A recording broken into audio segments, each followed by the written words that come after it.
Bismillahirrahmanirrahim. Assalamualaikum warahmatullahi wabarakatuh.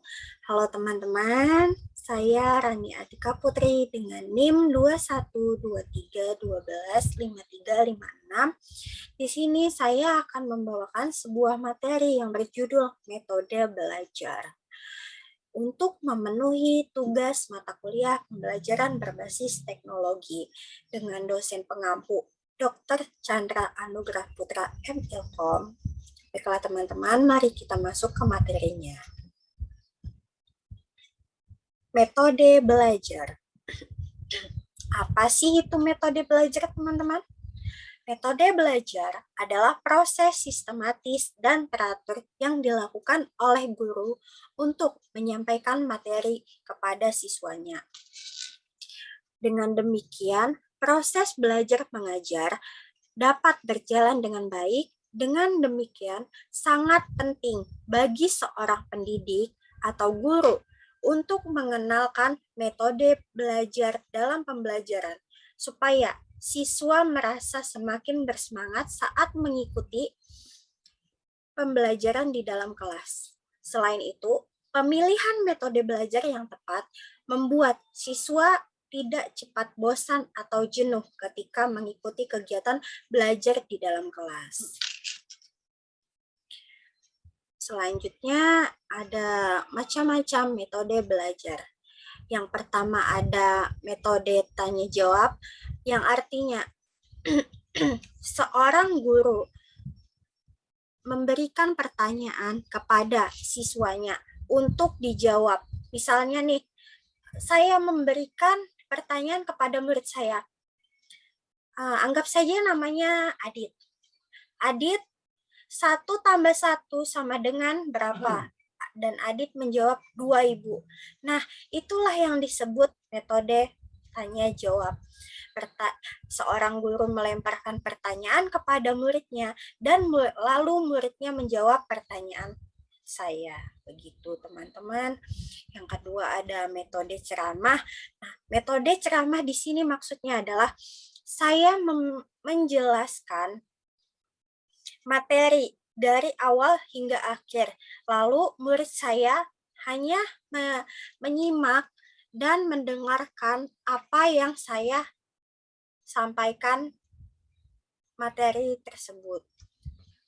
Yang ketiga ada pembelajaran diskusi. Nah, pembelajaran diskusi di sini maksudnya dalam satu kelas saya buat 5 kelompok, yaitu terdiri dari 5 orang masing-masing kelompok. Di situ saya menyuruh mereka mendiskusikan suatu masalah untuk dipecahkan masalah tersebut. Yang keempat ada kerja kelompok. Tadi kan sudah ada kan kelompoknya terdiri dari 5 orang, jadi kita kasih mereka proyek untuk dikerjakan. Misal nih, saya menyuruh murid saya, anak-anak buatlah kerajinan tangan dari bahan bekas limbah apa saja menjadi bahan yang maksud saya menjadi sebuah karya yang bagus dan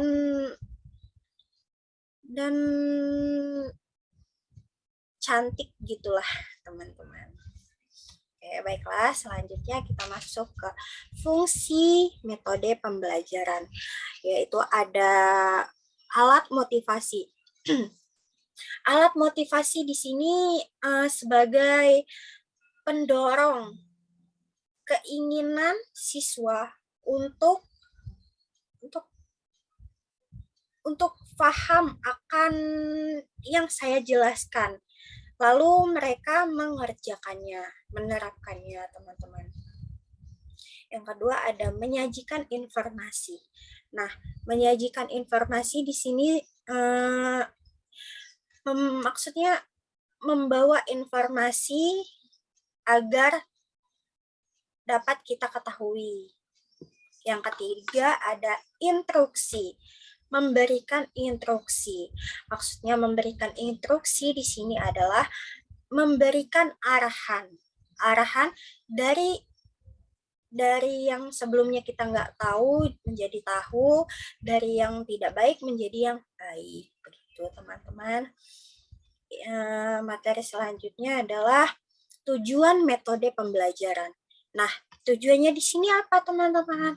Yang pertama ada mengembangkan kemampuan individu. Yang kedua, agar proses pembelajaran dapat berjalan dalam suasana menyenangkan dan penuh motivasi. Nah, di sini ini nih tujuan paling penting nih, agar menyenangkan dan penuh motivasi. Kenapa teman-teman? Karena dalam suatu pembelajaran itu harus terciptanya pembelajaran yang menyenangkan agar siswa-siswi kita tidak jenuh dan mereka merasa senang gitu. Jadi di sini paling penting banget suasana yang menyenangkan dalam suatu pembelajaran di kelas. Yang ketiga, untuk menghantarkan sebuah pembelajaran ke arah yang ideal dengan tepat, cepat, dan sesuai yang diharapkan. Ini juga penting nih teman-teman. Kenapa? Kita dalam pembelajaran di kelas pastinya ada tujuan tertentu, ada tujuan yang diharapkan, ada tujuan yang harus dicapai. Jadi kita dalam suatu pembelajaran di kelas itu harus berjalan dengan efektif, biar nggak terbuang sia-sia waktu kita di dalam kelas dalam menyampaikan materi pembelajaran kepada siswa kita itu agar tidak sia-sia begitu aja. Nah, jadi kita harus menyampaikannya dengan tepat dan sesuai yang kita harapkan. Oke, materi selanjutnya adalah kesimpulan. Jadi kesimpulannya di sini berbagai macam metode pembelajaran hadir di dunia pendidikan agar kegiatan belajar mengajar dapat berjalan dengan baik. Selain itu, melalui metode tersebut, siswa-siswi lebih senang dan bersemangat mengikuti kegiatan belajar di kelas, sehingga materi yang disampaikan oleh guru dapat dipahami dengan mudah oleh siswa. Namun, agar berbagai manfaat metode belajar bisa tercapai dengan baik, maka seorang guru harus memahami terlebih dahulu karakteristik siswanya. Dengan demikian, metode dalam pembelajaran yang digunakan akan tepat sasaran dan memudahkan guru dalam mencapai tujuan. Baiklah, yang tadi adalah akhir materi penyampaian dari saya. Mohon maaf apabila ada kekurangan dan salah kata. Saya akhiri. Wassalamualaikum warahmatullahi wabarakatuh. Terima kasih.